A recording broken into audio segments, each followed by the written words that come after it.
Yes, good evening, everyone, and welcome back to the Football Tribe YouTube channel. Robert Kesakos is your usual suspect. Welcome back to yet another live broadcast on your favorite football updates channel.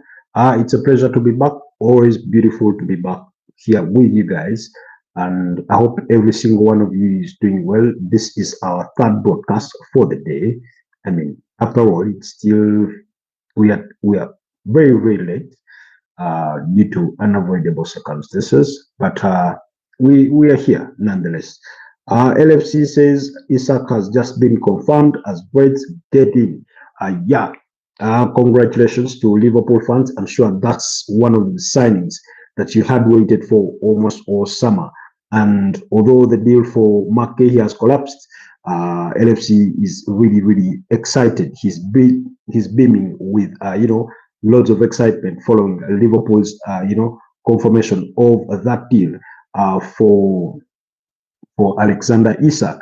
I mean, I think Liverpool have played their cards really well when it comes to that transfer deal, and yeah, it's as good as done. He's officially a rep.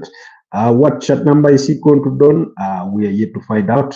But yeah, Liverpool get themselves arguably one of the best strikers that there is on the European scene at the moment. In the Premier League, I would rate him as what third. If we are going to consider Mo Salah as a striker, I would put him behind Salah and about Erling Haaland. But if we are going to leave it in the manner it is naturally, that Mo Salah is a winger naturally, then we would say he would come second when it comes to the best strikers that there is in the Premier League. Anyways, allow me to have our audience tested before we do proceed any further and make sure everything that checks out properly well on my end. Like I said, this is our third broadcast of the day. We did have one in the morning, we had one in the late evening to discuss the latest from transfers, and I'm sure for the usual suspects. Happy about Hinkapi. Yeah, I think it's a positive signing. It's a very positive signing for Arsenal, especially given I wouldn't want to think it was priority for Arsenal, but I mean, it wouldn't be a transfer window if Arsenal had not signed the defender or had not signed a left back. And so, although predominantly he's a left-footed centre back, he's a very good replacement. I think for Jakub Kivio, because we all know that we lost Jakub Kivio, who has joined FC Porto. So very good replacement, sort of proven on the European scene and both domestically. He will need time to adapt. We do not know what he's going to be able to offer, especially if he's stepping into that role for Gabriel Magalhaes. And maybe we are looking at it also the wrong way, that Mikel Arteta is looking at Ricardo Carafiori to be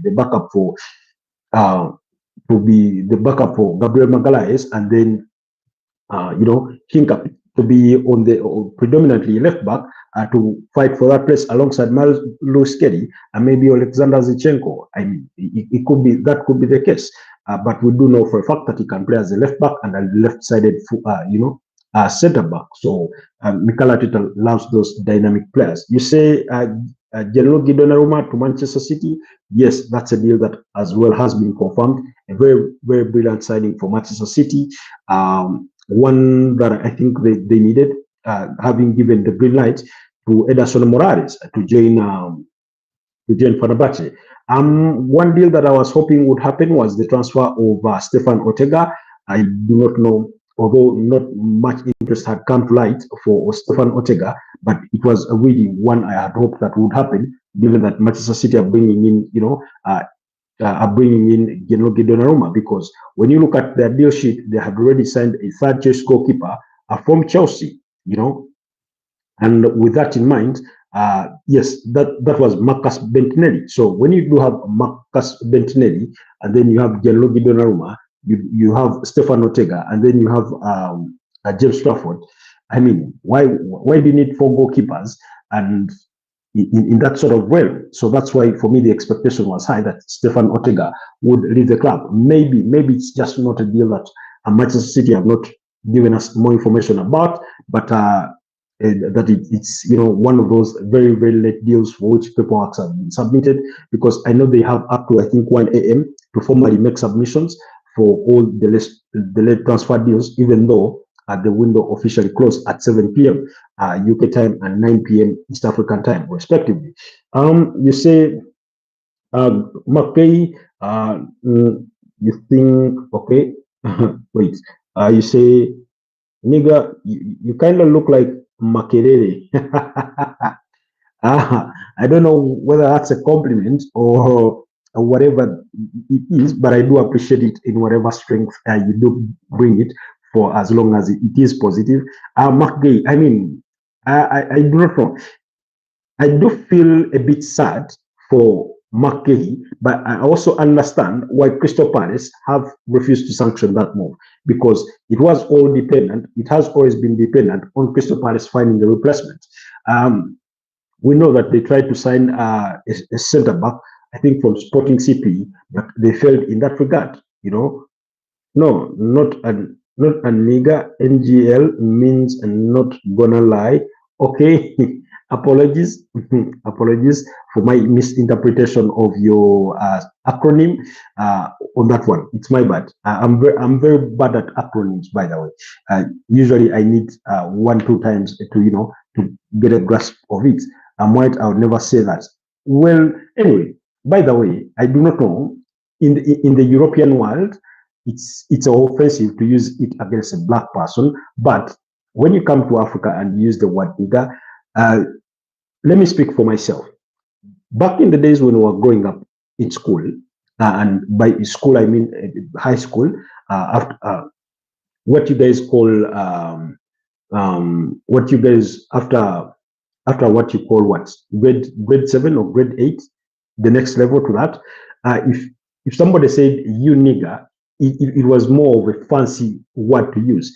It meant it literally meant that you're up to the contemporary feel in terms of music noise, in terms of fashion. So if somebody used it on you, it was a positive thing. You get, in that regard.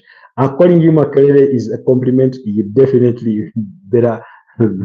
You're definitely better, aren't you? Thank you, LFC. Thank you, LFC, for the compliment. But I hope I've painted the right picture for you in regards to the use of the derogatory word. I know it's derogatory when it comes to your side of the aisle, but for us, the side, it's not that serious, really. But thank you so much for clarifying on that. Not gonna lie, that's a new one. That's a new one for me. That's a new acronym for me. I remember the other acronym that I was struggling to pick up on in football terms was the 007. People always used it, and I was thinking to myself, what's the 007? But it meant 0 goals, 0 assists in 7 games. And now I know it. That's one of the other. But like what I was saying about Marc Guehi, one, I feel sad for Marc Guehi.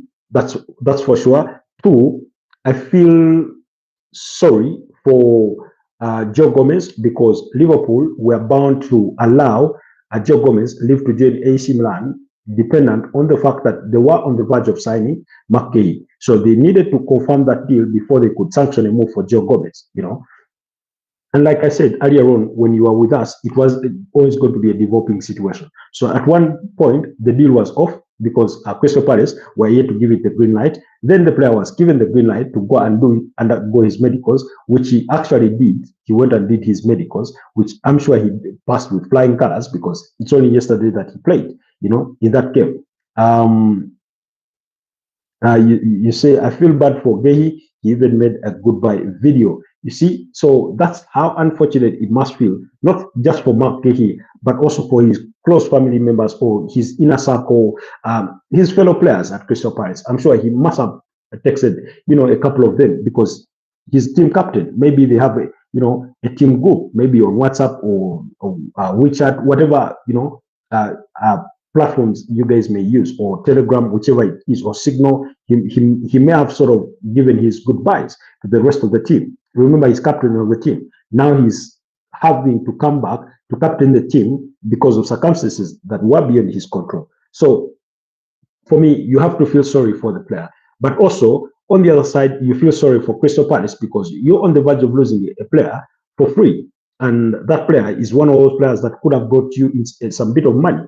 While Crystal Palace were really facing hurdles to land a replacement for Marc Guehi, Bournemouth were signing a defender from Red Star Belgrade under the radar. I mean, it caught everybody off guard. I think he's what, 19 years of age, you know, and I won't even remember to pronounce his name because it's a bit of a tongue twister for me at the moment. But for those of you that have been following the conversations in regards to, you know, the latest transfer deals, I'm sure you've picked up on that name of the AFC Bournemouth, defender that they've just signed.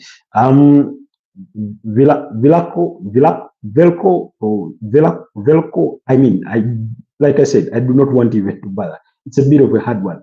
As well as Alex Jimenez has joined from AC Milan on a season-long loan. But still speaking about Marc Guehi, there was a supposed letter from Marc Guehi that was posted on X. Now, at the time of this broadcast, I was yet to confirm whether it was actually a letter from him that he had actually shared on social media. So I had not yet confirmed that letter, but there was a letter circulating, allegedly made by him, trying to bid farewell to the Crystal Palace family. And I remember sharing that it read as such. I won't read the entire statement because it's a bit lengthy, but part of it read as this. It had a headline saying, "To all Crystal Palace fans, teammates, and staff, it's with a full heart that I write this message today. After some unforgettable years at Selhurst Park, the time has come for me to begin a new chapter in my career with Liverpool Football Club." You know, when I first arrived at Palace, I was welcomed with warmth, belief, and trust. Together, we faced challenges, celebrated victories, and built a bond that will stay with me forever. That's just part of the statement. And then it concluded by saying, in the very last paragraph, he said, "This isn't goodbye in spirit because part of me will always be a Palace man. I will be following and cheering for you from afar, proud of what we have achieved together and grateful for every moment we shared. Thank you. With respect and love," and signed off by Marc Guehi. Now, like I said, LFC, if you've been able to confirm or ascertain any facts to that effect, whether that letter was actually put out by the player, you can let us know. But like I said, by the time of this broadcast, has yet to neither confirm nor deny that that letter had actually come from the player. You know, so it's you think of it, and I mean, let's operate under the assumption that it was for him because it's a well-written letter, by the way. I know maybe a fan could have gone ahead to write it for him on his behalf, but you can imagine having that message put out there, thinking the deal is as good as done and dusted, and then eventually it collapses at the final minute. And remember, we're not talking about the kind of situation of Victor Boniface, because Victor Boniface, he was supposed to leave Bayer Leverkusen to join AC Milan, and he failed his medical. So for him, it's a different bit of context. Gets to travel, he fails his medical, and he's sent back to his parent club. And I know he's joined a different club on a season-long loan. My memory is sort of jumbled with so many player movements at the moment, but I know he's made the move. So he had to return back to Bayer Leverkusen after failing his medical at Bayer Leverkusen, And once he failed his medical, it's understandable. But in this particular case, you have a player who yesterday played for Crystal Palace, today gets to travel to undergo his medical. He actually passes it, and then suddenly he cannot make the move. Why? Because his parent club have said, "No, look here, we failed to find a replacement, so you will have to stay with us." So yes, Victor Boniface has joined Werder Bremen there on a season-long loan. So I mean, you must feel sorry, and you can't help it but feel sorry for Marc Guehi. I know Liverpool could come back in January, but I'm sure whatever deal they may come back with in January is going to be way less than what they had offered. It will be way less than the 35 million pounds, and I'm sure Crystal Palace will be expecting that kind of thing because uh, with the player left with 6 months, he will be allowed to enter pre-contract agreements with clubs outside, the Premier League. And should there be a Premier League suitor in January, I know for a fact that teams like Arsenal, teams like Chelsea were all interested in signing him. Teams like Newcastle, Tottenham Hotspurs all had interest in the 25-year-old, England centre back. So you will never know. Liverpool could. The only way that Liverpool get to pay slightly closer to what they had offered during this transfer window is if we come to January and then suddenly there's stiff competition for Marc Guehi. But I mean, that deal has not gone through. Then Nottingham Forest have signed Alexander Zinchenko from Arsenal after Javi Galán deal of agreement is in place. This is according to Fabrizio Romano. Guys, this is coming from Fabrizio Romano about 40 minutes ago. How is this still happening if the transfer window was closed off? But yeah, Pierre Hincap is an Arsenal player. He will don the shirt number 5 there. So a lot of missing pieces when it comes to the transfers or to the wrap up. Then Oliver Glasner has apparently threatened to leave Crystal Palace tonight if Marc Guehi was sold. Now, I mean, you must one, if this has any truth to it, because earlier on, as reading reports are suggesting that those reports suggesting that Oliver Glasner is open to leaving Crystal Palace. One, that he does have suitors at Manchester United. Not that Manchester United need a manager at the moment, but he will be willing to jump to the track if the opportunity arose. Then two is that he may not sign a new contract extension with Crystal Palace unless it has a release clause. So that means he may be eyeing a move away from Crystal Palace. And then still, other reports have suggested that he wants to leave Crystal Palace at the end of the season, so that this will be his final season with Crystal Palace. So there's a lot of reports making the rounds in regards to Oliver Glasner. I mean, he's proven himself. Remember, in 2022, he guided Eintracht Frankfurt to the triumph of the UEFA Europa League. He's managed to guide Crystal Palace to their first major silverware, winning the FA Cup last season and also going on to win the Community Shield prior to the kickoff of this particular season. Then also, by winning the FA Cup, they qualified for the UEFA Europa League. Unfortunately for them, due to Mark club ownership breaches, they were demoted to the UEFA Conference League, which in any case is not that bad a tournament. But of course, they will believe that they must have deserved the Europa League. But anyways, that in itself notwithstanding, it's a competition one with a good squad. They can go on to win. Do I feel that they have a good squad in terms of squad depth? I certainly do not believe so. I'm not convinced to believe so. While being able to keep a hold of Marc Guehi will feel as a signing in itself to keep a hold of your captain. The circumstances under which they've managed to keep him are not the most ideal circumstances. However, I do not think his commitment to the club will waver in any case. I do not think it will waver in any case because one, it's going to be a World Cup season. At the end of it all, at the end of the day, players will be looking to be summoned to their respective national teams, and that's what will motivate him to, put in the shift when it comes to performances week in, week out. It's also another guarantee for regular playing time. He's going to be a regular starter. So among the confirmed incomings for Crystal Palace is Jade Covet from Toulouse. That's a defender. Jeremy Pino from Villarreal for £26 million. Then Bonasosa from Ajax for £3 million. And then Walter Benitez from PSV Eindhoven. Now, they were pursuing a deal for another winger because they've let go of so many players in that regard because they've had outgoings, on loan. They have some player releases, players like Joe Watt, Rob Holding has did leave for Colorado Rapids. We all know one too well about Ebele Eze going to Arsenal and things like that. When you look at, some of the releases, this might be a bit personal, but do you have a wife, Robert? Yes, I do. What's up? What makes you ask? I do. Uh, maybe if one day they are comfortable, they are a Chelsea fan, by the way. I must acknowledge. So they are a Chelsea fan.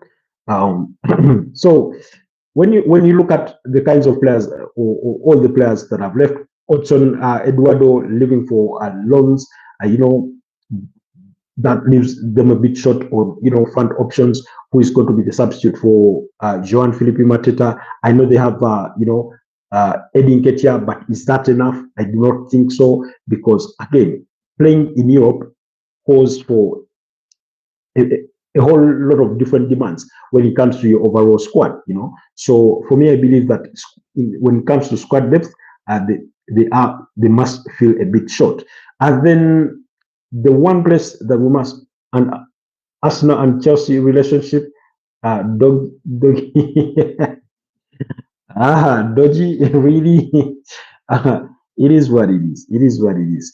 Meanwhile, Chelsea. I think Chelsea is one of the teams that arguably have had the best transfer windows. And I know I'm looking forward to doing a video where I do it the transfer window in regards, especially to the top six who has had the best transfer window. We had some surprise movements. For example, Xavi Simons joining Tottenham Hotspurs. It's not a deal I had anticipated or one that I had seen coming, especially given that Chelsea were all over that deal. But Chelsea have arguably had one of the best transfer windows. When you look at squad balance in terms of what they've released and what they've brought in, I think they've arguably had one of the best transfer windows. One, you look at their incomings. You have Jamie Gittens, Joao Pedro, Liam Delap, Joel Hato, William Estavao, Dario Esugo, Mamadou Sarr, but this one was sent back to loan to Strasbourg. You have Kennedy Piaz from Independiente, and then you have Alejandro Garnacho. Then when it comes to the outgoings, of course, Kenny Piaz also went out on loan to Strasbourg, but you look at players like George Petrovic. You say, hope you and your wife and family are doing well. Life is good. We are okay. We are okay. Just like I don't know how I would demonstrate this for you. My only concern at the moment is with my content phone, the phone that I used to do these live broadcasts. You know the problem with Samsungs when they develop those lines. And that's what I'm struggling with at the moment. It develop those lines, and anytime on a given day, I just know it's going to give up on me. That's an issue that is just waiting to drop. But anyways, otherwise, the rest is okay. Crystal Palace has a young fella called Diveni.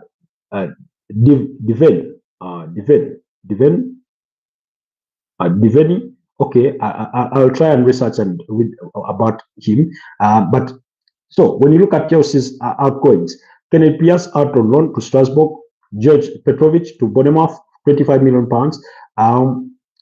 Bashir Humphrey to Burnley for £10 million. Dylan Williams to Burton, undisclosed. Marcus Bettinelli to Manchester City. You say a striker or a winger? Okay, I'll endeavor to read about him. Then Kepa Arrizabalaga to Arsenal, Teddy Sherman Lowy to Bolton on loan, Matthias Agmo to Strasbourg, undisclosed fee. Now, remember, guys, Strasbourg is a sister club to Chelsea. That's why there's a lot of trading between Chelsea and Strasbourg, because you have players like Mike Penders, you have Mathis Amaugu going to Strasbourg, you have Mamadou Sarr, who they signed, the defender from Strasbourg, and returned back on loan. Kenneth Pierce on loan to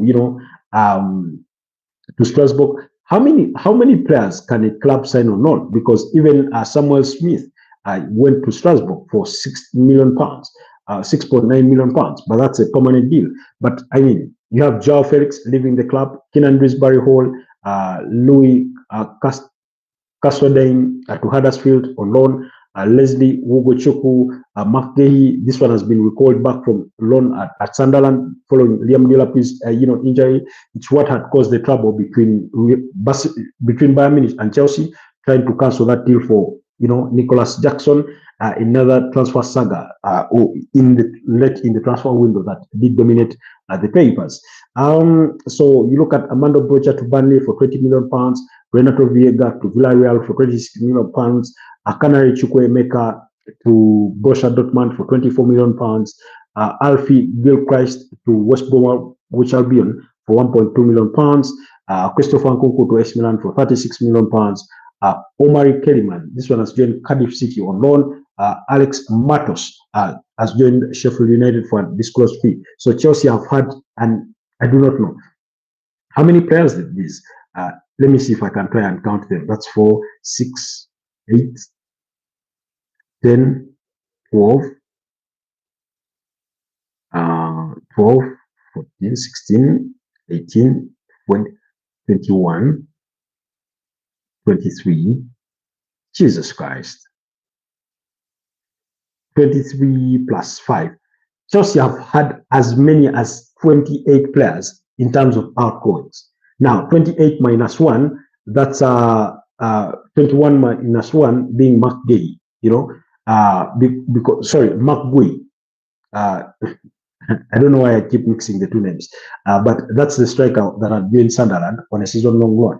Now, 27 players. That's the number of players that Chelsea have let go. And I understand that a couple of those are loan deals, but those loan deals are about what? Even if they were to be just to be as many as 10, that means 17 players have left the club on a permanent deal. You know, that's a huge turnover. You know, so you say breaking news: Nicholas Jackson has joined Bayern Munich. Yes, that one was confirmed. You say he scored the winning penalty for Paris against Liverpool in the Community Shield. Okay.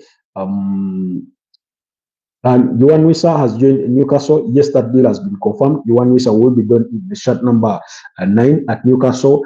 That deal is equally confirmed. He does join Newcastle in, first of all, LFC, do you agree with the transfer fee for Yohan Wissa? A total of 55 million pounds. Jakub Kivio has also been confirmed as an FC Porto player.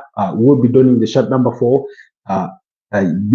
Very nice picture of him with former Chelsea and ex-Tottenham manager Andrea Villas-Boas there. Remember, he's the president at FC Porto. So that deal has been confirmed as well. So do you agree that Yohan Wissa is worth 55 million pounds? Because it is 50 million pounds guaranteed, plus 5 million pounds in expected add-ons, and apparently a future sell-on clause. Now, I do not know what kind of future sell-on clause that should be, because ain't no world, unless Yohan Wissa goes into next campaign and he scores what?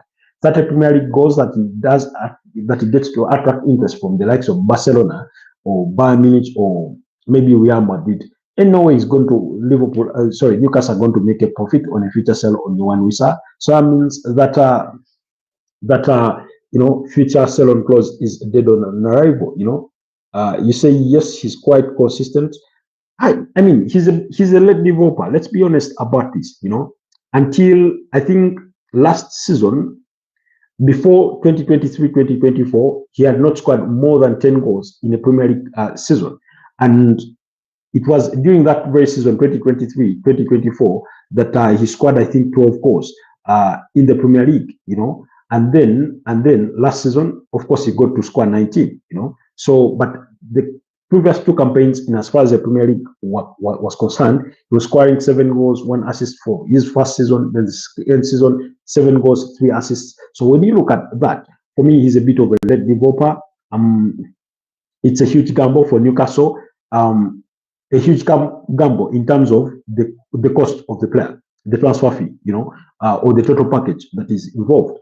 But in terms of, but the good side is that they do get a player that is Premier League ready and things like that.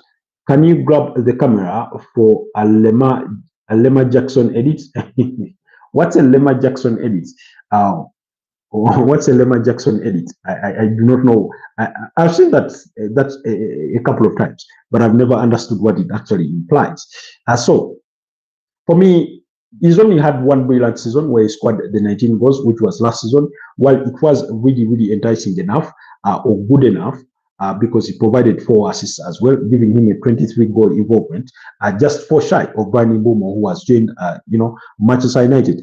I mean, in terms of one of the winners of this season is transfer window when it comes to player sales has been Brentford. Now, while in my season predictions, I did predict that they will finish 18th on the Premier League log and eventually be relegated. Maybe I'm wrong about that. But in terms of player sales, I mean, letting go of Brian Mbomo for a total of £71 million, £65 million being guaranteed, and Yohan Wissa at 55, 50 being guaranteed. So when you look at the guaranteed fee, 65 plus 50, that's what? That's £115 million for just two players. I mean, that's an astronomical fee, you know. They've made the money.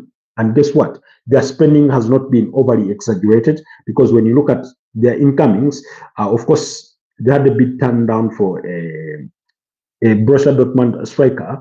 But that notwithstanding, when you look at their incomings, Michael Kayode from Fiorentina for £14 million, Romain Kelleher for £18 million, Anton Milambo from Feyenoord for £18.8 million. These statistics or numbers or figures are according to Sky Sports. Now, in regards to the deals that have been wrapped up, their most expensive buy is Dango Ouattara from Bournemouth, who, by the way, I did personally not think it was worth £42 million, but it is what it is. So you look at their biggest spend, and it's still not the equivalent of what they made on Yohan Wissa. You say breaking Lamens has joined Manchester United. Yes. Sene Lamens, the Royal Antwerp goalkeeper, has joined Manchester United, 23 years of age. He's a Belgian international. When Manchester United had stepped up their movement or their pursuit of Dubi Martinez or Emiliano Martinez from Aston Villa, having reached an agreement on personal terms, and the player consistently telling Aston Villa that he wanted to leave and join Manchester United. That's according to Fabrizio Romano.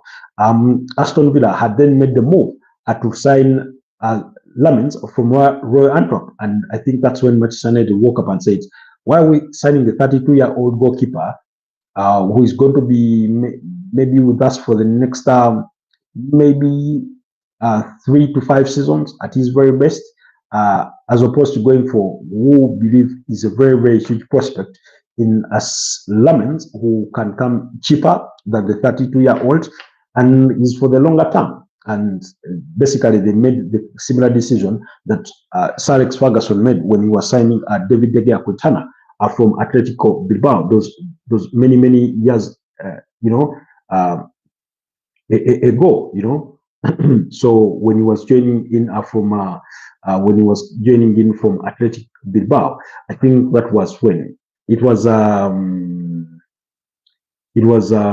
in 2011. Yes, 2011, because he had shortly joined, and then Manchester United first Athletic Bilbao that were under the charges of Marcelo Bielsa at the time in the UEFA Europa League, having crashed out of the UEFA Champions League at the expense of, was it, I think, Benfica and FC Basel. They're the ones that advanced to the knockout stages, and Man United were pushed to the Europa League. That's 2011-2012 season. So yeah, he did join from Bilbao. He was still quite young at the time when he joined Manchester United. So that was, he's 34 years old. So if we take it back to around 2011, how many years? That's minus what? That's over what? 14 years ago. So he was probably around 20. The age of 20, so Manchester United have chosen to take that path. But yeah, very, very interesting news for Manchester United. They needed to strengthen. They needed a goalkeeper. Yes, they've not gotten a midfielder, but at least they've gotten themselves a goalkeeper. Whether it's going to be their de facto number one, that remains to be seen. We will wait to see what kind of decisions Ruben Amorim gets to make. Then Villarreal are working on a last-minute move to sign Mano Solomon from Tottenham Hotspur. Negotiations are underway. That's according to Fabrizio Romano. My only reservations about Mano Solomon is his injury record. His injury record is not good. So it's a bit a risky move for Villarreal. But anyway, when it comes to transfers, you have to take a bet. You say Harvey Elliott has been confirmed by Liverpool FC that he will join Aston Villa on loan. Yes, he's joining Aston Villa on loan with an option to buy for about £35 million. Do you for 35 million pounds? I think it's an obligation to buy. By the way, room tour.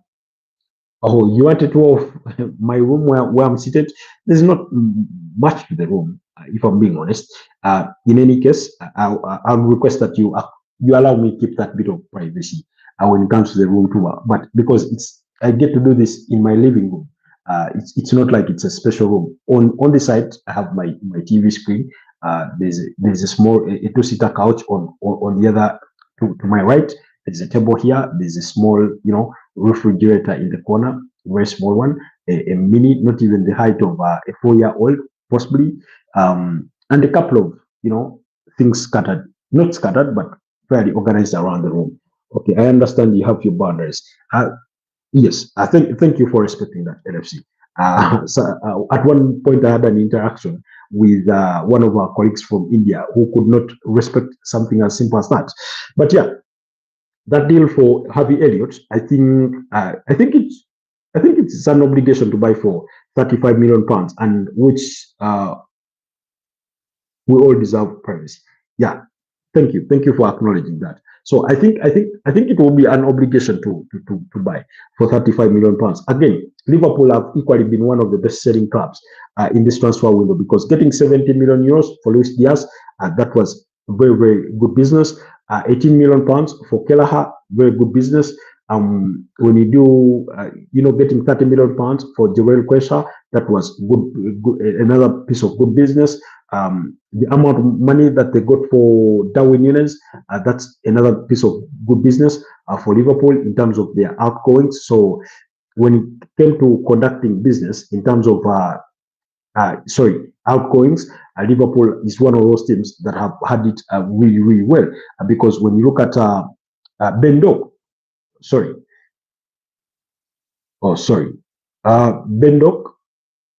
Ben Doak joined Bournemouth. Yes, he left Liverpool and joined Bournemouth for 25 million pounds. That was a good deal as well. Tyler Morton going to Lyon for 15 million pounds.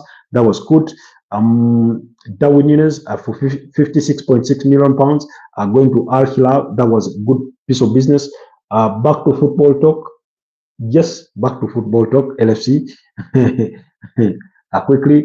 So then the deal. You remember the deal you guys you guys negotiated for Alexander Trent-Arnold to let him out of his contract early so that he can represent Real Madrid at the FIFA Club World Cup. You got 10 million pounds out of that.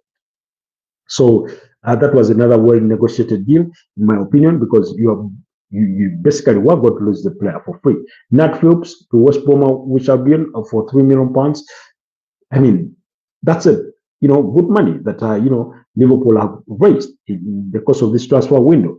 I think Arsenal Arsenal may go down as one of the worst sellers of the transfer window. Ahead of Manchester City, the likes of Manchester City, because Manchester City sold Kyle Walker to Burnley for £5 million, and it only rises to £5 million if certain things are achieved.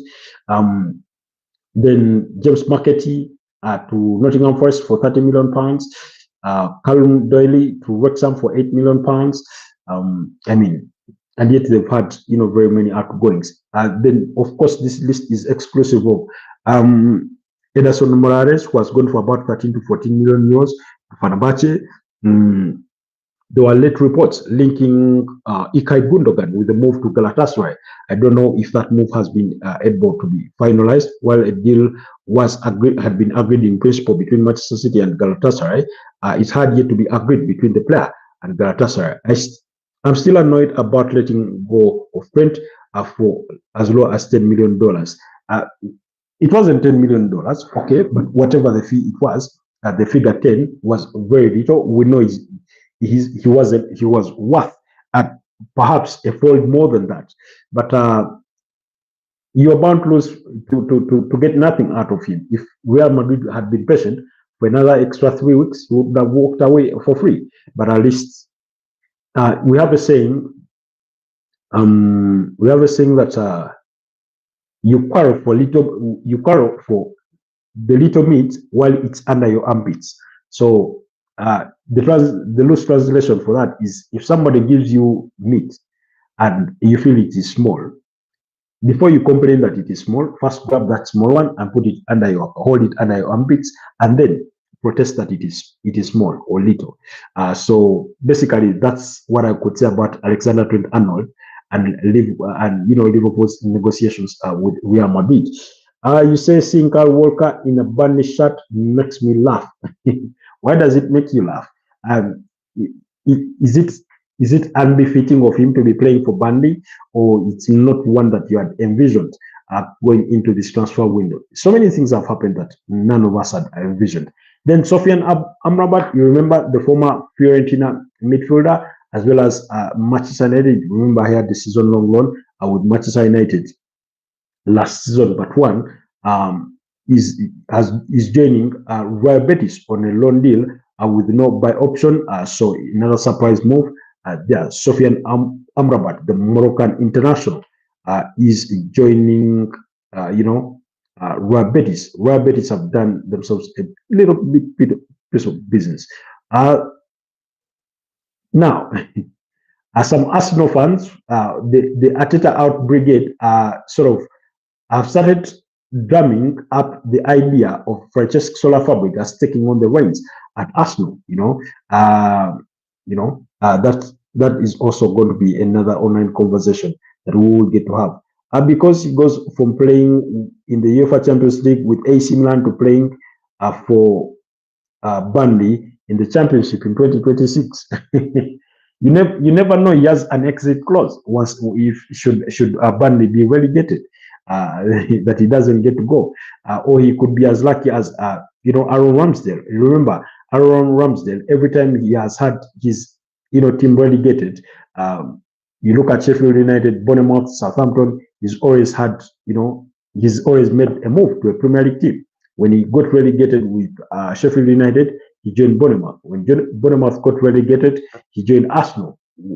Now, Arsenal did not get relegated, but he joined Southampton. Southampton got relegated. He's left them and joined Newcastle. So he could be another lucky one. Kyle Walker. So let's wait and see. I think he shall be signed for Brentford in 2 seasons trust pro. Okay, I mean, for a team that has just recently signed Jordan Henderson as a free agent from Ajax, I mean, it's not wild to think that way, But yeah, Alexander Isak is trending. He's trending. He's one of those trends for the transfer window. Then Sandy Lamens, that one, like we told you guys, has been formally announced.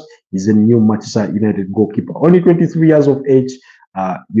I've not watched enough of him to to sit here and tell you that he's very good at this or that.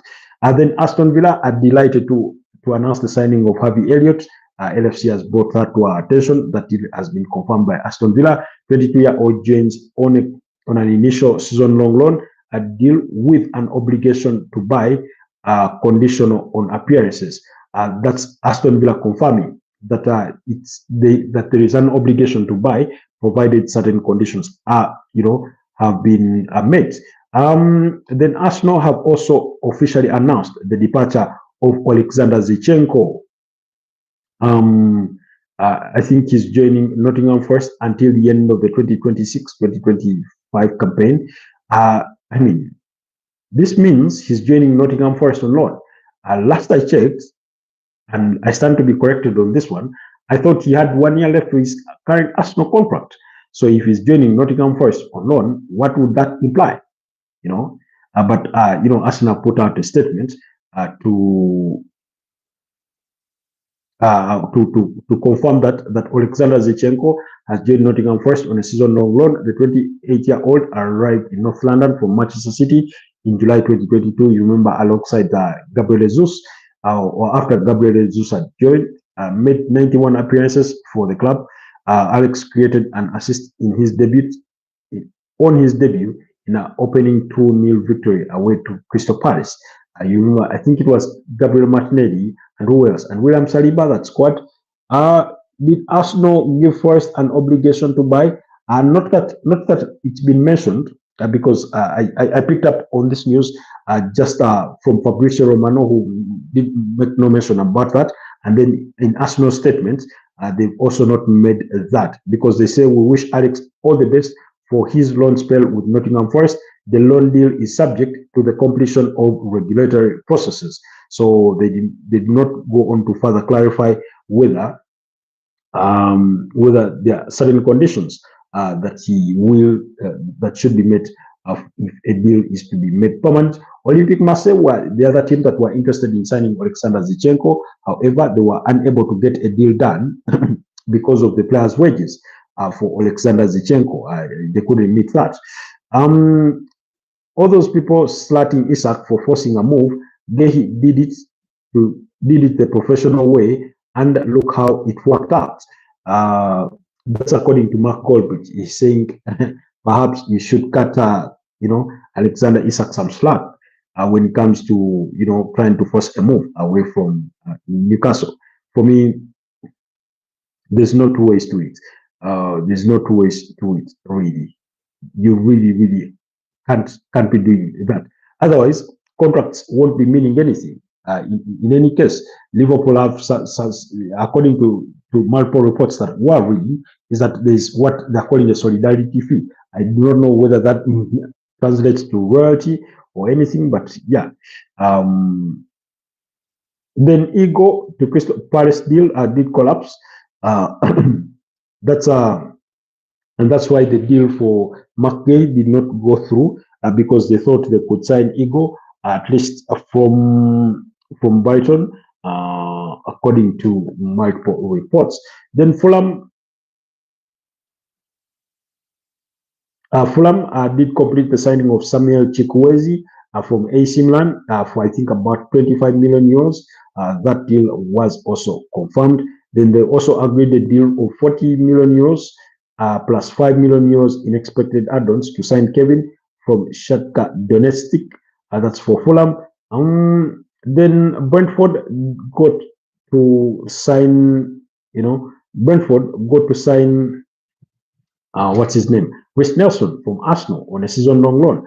My hope was that it should have been, a permanent deal, but Arsenal could only hammer out a deal. Then Bayer Leverkusen have apparently contacted Xavi twice, and he has rejected them twice, as he doesn't think about returning to football right now. That's according to Marca. You remember Bayer Leverkusen sacked Ten Hag after only 2 games managed in the German Bundesliga. I mean, I do not think I've ever seen a faster sacking of a manager. I know that the late Sinisa Hajlovic, when he joined, I think it was Sporting CP, he only lasted there a month,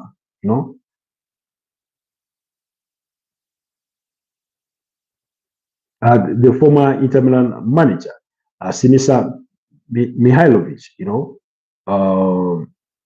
yes, he died in December 2022. May his soul continue to rest in peace. But he's one of those managers that I do remember having a very, very short stint when it came to, to managerial stints. He joined Sporting CP. That was in the summer of 2018. And after 1 month, he left the club. I do not know what the reasons were, but he did leave the club.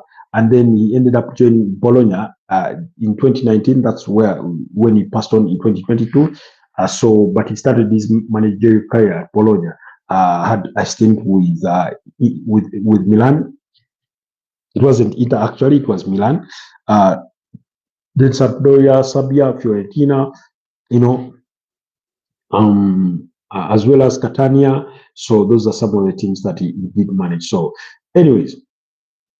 I think that we'll have the full deal sheet tomorrow in terms of what everything has been completed. But yeah, for Arsenal, there've been multiple outgoings today. Like I said, Alexander Zinchenko to Nottingham Forest on season-long loan.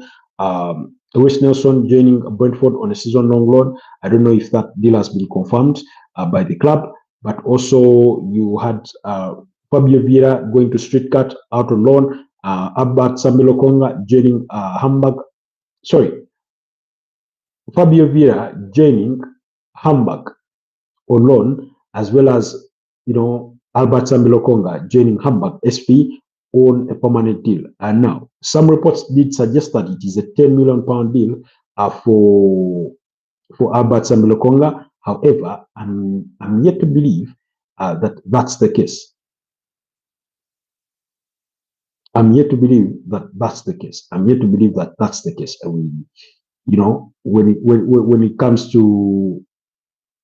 it comes to that movement. But let's find out. Let's find out if Arsenal have any confirmation to that deal in as far as transfers are concerned, because they did confirm Jakub Kivio, they confirmed Hincapi, they confirmed Fabio Vieira, Lucas Martin Nyagad joining Brand on loan, Albert Sambilokonga confirmed, and yet there is no mention of Rich Nelson at the moment. So I'll be keen on trying to find out what's happened to that deal. Has it gone through or something?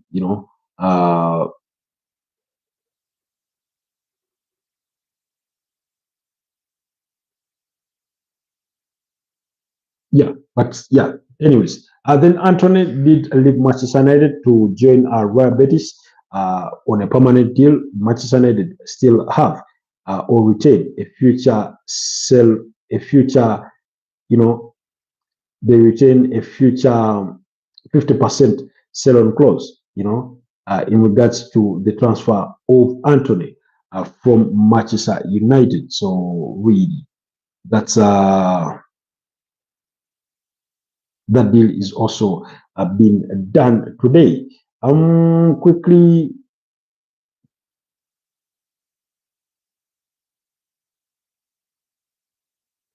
what other deal?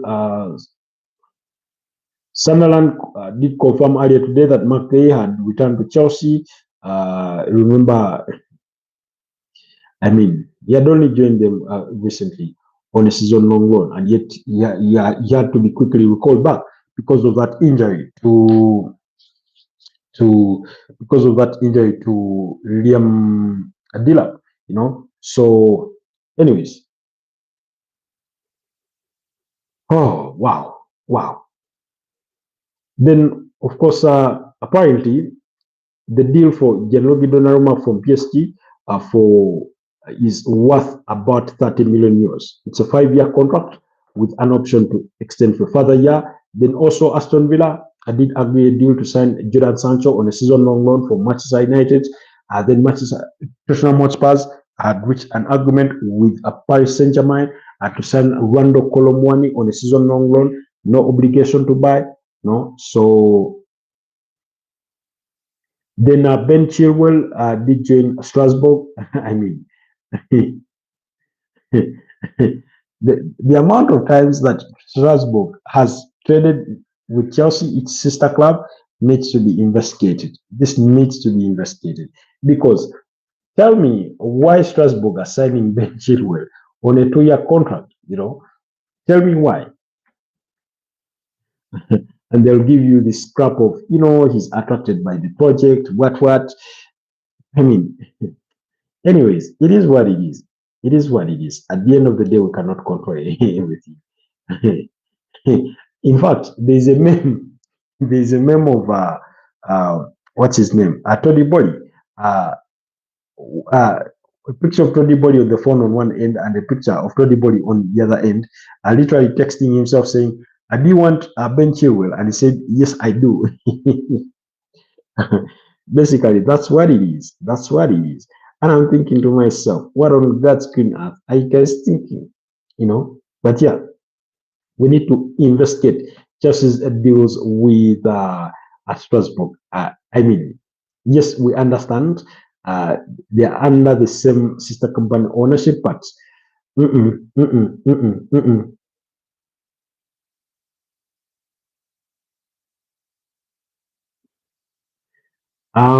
Then also quickly,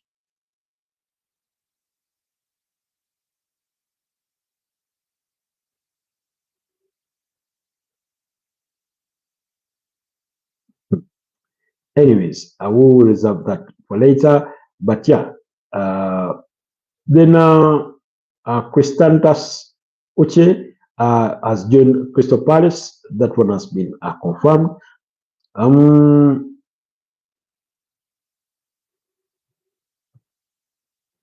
Sorry, as watching a clip of Hero Hinkap defending at Bar Ofo.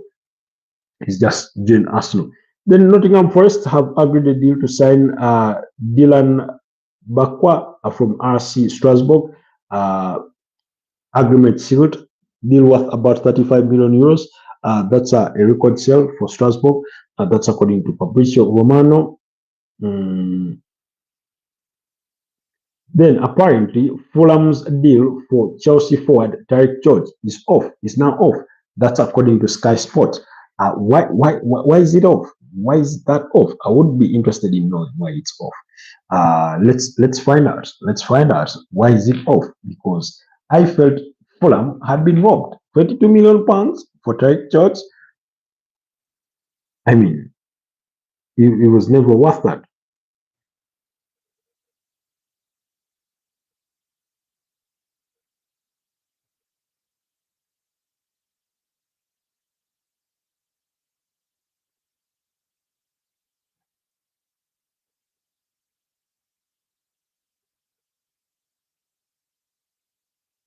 Jesus Christ. Derek George heads back to Chelsea.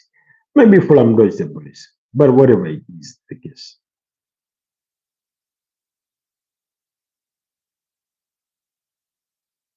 Whatever the case. It is what it is. That's all I would say about that.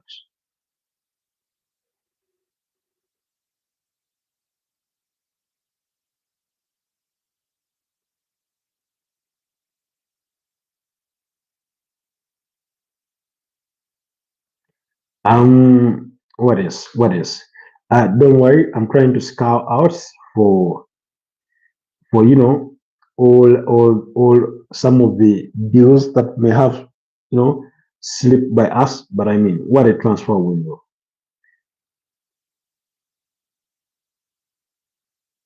I mean, for me, it doesn't make sense really. If you're Bayer Leverkusen are sacking a manager after 2 games in a window where you lost Grand Xhaka, Jonathan Tah, Jeremy Frimpong, Florian Wirtz, Victor Boniface, Piero Hincap, Amin Adil, Lucas Lucas Radicki, then Nodi Mukele, all those gone, gone.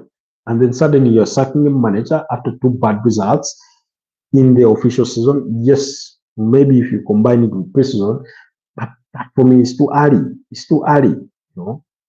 The corporate manager build something.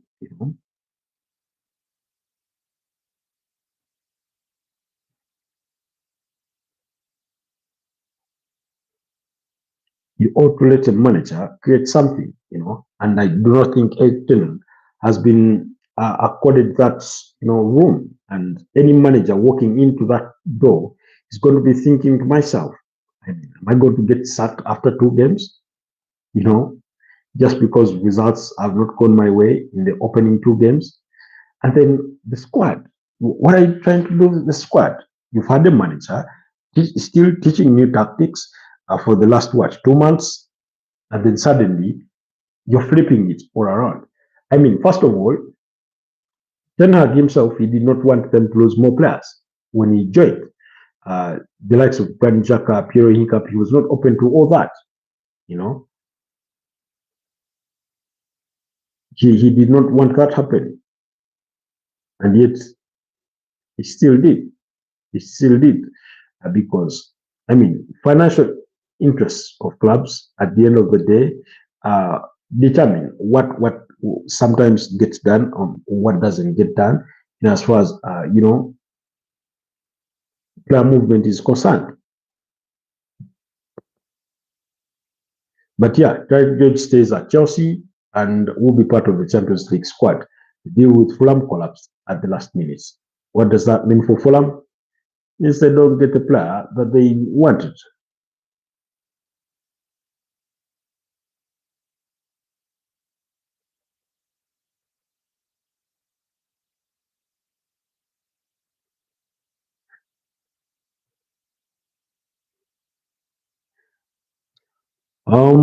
Okay.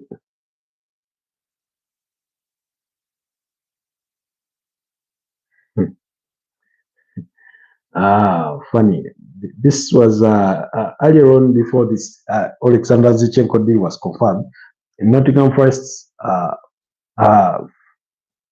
had did find a last minute agreement with Arsenal for Alexander Zichenko.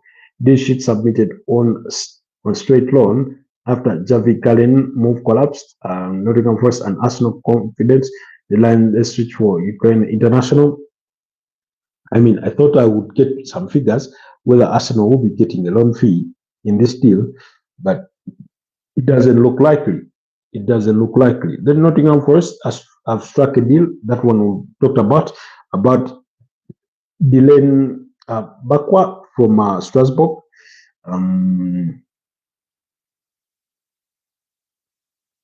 So anyways, all these are not giving us the right fees. So I think tomorrow morning we'll have an overview of what deals have been completed once again and get to discuss. We'll discuss the disappointment tonight for Marc Guehi. We'll be assessing who's had the best transfer window. For me, I'd say Liverpool have had the best transfer window. I'd say Chelsea in number two, and my reasons for that, what puts them in number two is because of how well they've sold, really, in this transfer window, and how well they've recruited, because getting Jamie Gittens, William Estaval, Joel Hato, Joao Pedro, Liam Delap, all pretty good pieces of business. Alejandro Garnacho, also the kind of fees for which they've secured. Maybe, I mean, entirely. Maybe it's their selling bit that would have me put them in number two. Then in terms of squad outlook, in terms of bringing in the right players in the right positions that you needed going into the transfer window, I think I'll go with Arsenal. For Arsenal, I still hope that one more addition will be made, either a second striker or a left winger, but predominantly a left winger. That's what I'd hope for, but it hasn't happened. But they brought in as many as what? 8 players, Hinkap, Madueke, Ebeleche Eze, Martin Zubimendi, Kepa Arrizabalaga, Christian Mosquera, all those have come in, you look at who else? There's somebody I'm skipping. I know for a fact there's somebody I'm skipping. Victor Gyökeres, the striker, and then who else? Christian Nogard. Yes, Christian Nogard is the name that I was forgetting, because he's hardly kicked a ball for Arsenal in the official season. He's been out injured ever since he joined, and Arsenal, I felt that Arsenal, it's almost not being mentioned that he's been out injured, literally. Then Chelsea have been unable to secure a move for Raheem Sterling before the 7 p.m. Deadline. Sterling has 2 years left to his current contract and is the highest paid player at Chelsea. This is according to the Athletic. Is on 300,000 grand a week. Like I said, Fulham were interested in signing Raheem Sterling. It was always going to be difficult because of his wages. But I've always said the only way Chelsea get to move on Raheem Sterling is if they can pay.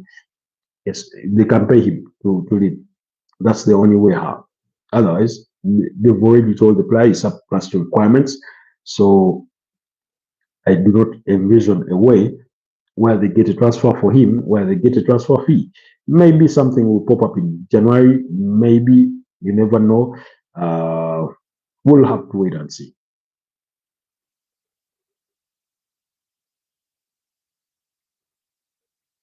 But yeah, Tomorrow we'll be looking at the overview of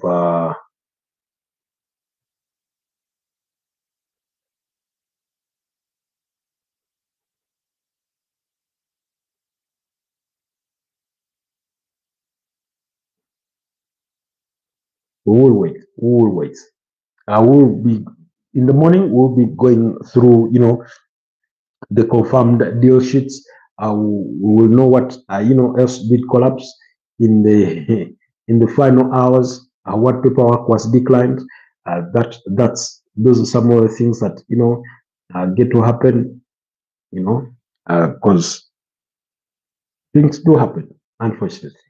By the way, even Bournemouth have sold well, really, because Ilya Zabani to PSG, Milos Kakes to Liverpool, Dean Howson to Real Madrid, Jadon Anthony to Burnley, Dango Ouattara, because they've made nearly 200 million pounds, actually more than 200 million pounds out of player sales, because this is 50 for Dean Howson, 54.5 for Ilya Zabani, that's 104 million pounds, plus 40 for Milos Kakes, that's 144.5 million pounds, plus 42 million pounds, that's 186, no, yes, 186, thereabout, Marcus Travers to Everton for 4 million pounds, nearly 200 million pounds in player sales for AFC Bournemouth. And then incomings have been have cost slightly over 100 million pounds. Because when you look at Adidi, joining in Baford Diakite 35 million pounds, Petrovic 25, Adrian Trafford 14.4, Bendok from Liverpool 25, and this is 50, 75, 105, 120 million pounds thereabouts are what they've spent out. So they get to make themselves huge profits on that regard. But again, we'll review all this in the morning. Otherwise, it's been a pleasure doing this with you. Have yourselves a blessed night ahead. Bye-bye for now.